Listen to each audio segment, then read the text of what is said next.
Good afternoon. Well, I took Friday, Saturday and Sunday off making videos. So what I'm going to do is I'm going to try something. I'm going to film 10 videos on stuff that you probably haven't seen yet and you should know.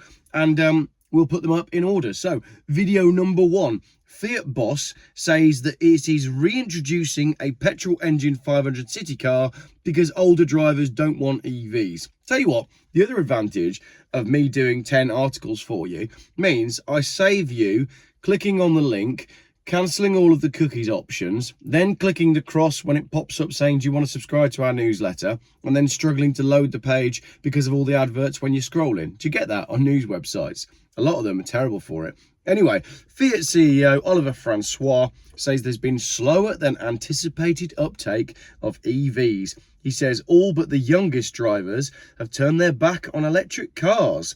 So he's confirmed that the new Fiat 500 Ibrida will arrive in early 2026 due to the slower than anticipated uptake of EVs in Europe. He confirmed that it will be the final version of the retro small car to have an internal combustion engine, with the EU set to outlaw new petrol and vehicle sales from 2035. Now, if the car manufacturers are going to save themselves, they absolutely need to be pushing back even harder than they already are on this petrol and diesel vehicle sale ban. I'm amazed that the car manufacturers have allowed, you know, the powers that be to get away with the mandate, the electric vehicle mandate that you have to sell a certain amount. I don't know why there wasn't more kickback on that, because we'll get into that in another video, that they're just not selling. There's been plenty of examples in recent history of combustion engine platforms being repurposed to fit electric drivetrains.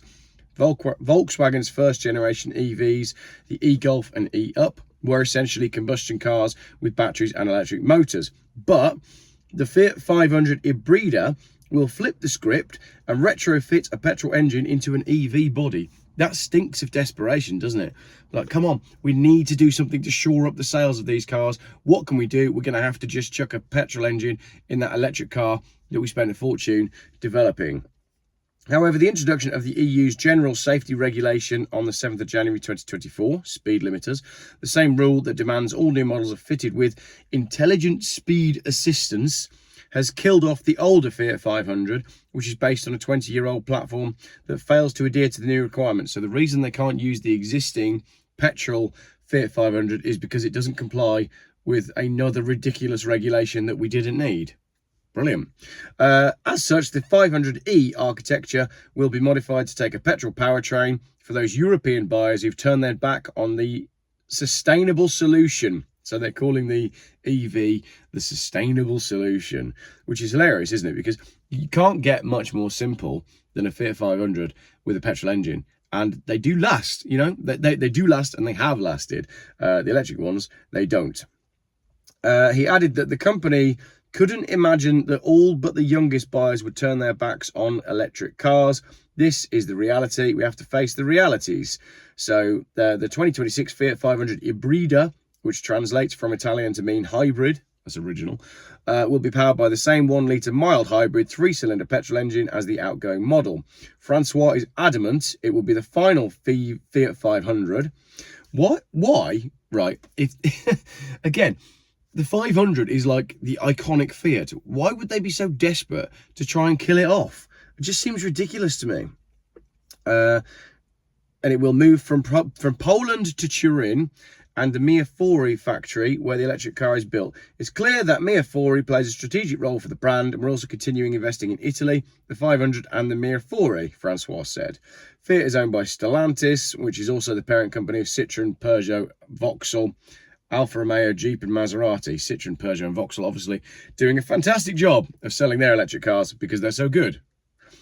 So the news comes as Jaguar confirmed in a recent investors meeting that it will cease production of almost its entire existing model lineup, including its only EV, as it accelerates its shift towards becoming an all-electric luxury brand to rival Tesla from next year.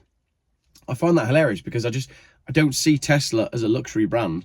They just happen to be the best at making electrical vehicles, but that doesn't make them a luxury brand. It's interesting how that positioning seems to be perceived by society to be that way. Anyway, a couple of comments. I bought a 500 Twin Air in 2016. Wonderful car, roomy, I'm 6 foot, zippy as it has a turbo, good on fuel, and no road tax. It's quite hard to argue with that, isn't it? I mean, that's the perfect car. Another one, the best use of an electric vehicle is as a city car. Clean at the point of use and quiet, with range not really a problem. The problem is charging, as not everyone lives in a large detached house like MPs, which is why they are blind to real world problems. Couldn't agree more. Most MPs don't have a clue what it feels like to actually live in the real world.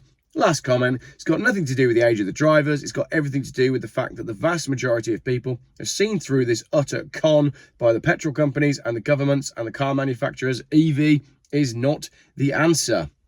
Great comments on that one. It's good to see Fiat going back to, well, basically what they're good at, making small, relatively clean city petrol cars that are cheap to buy. I mean, the elephant in the room that wasn't mentioned in that article there is the cost of the electric versions of these cars, even when they are small city cars. So Fiat signalling that EV is not the answer and only the youngsters want electric cars. Well, that's good news, because Ford have also recently said the same. Haven't they just announced a big 6-litre pickup truck or something like that?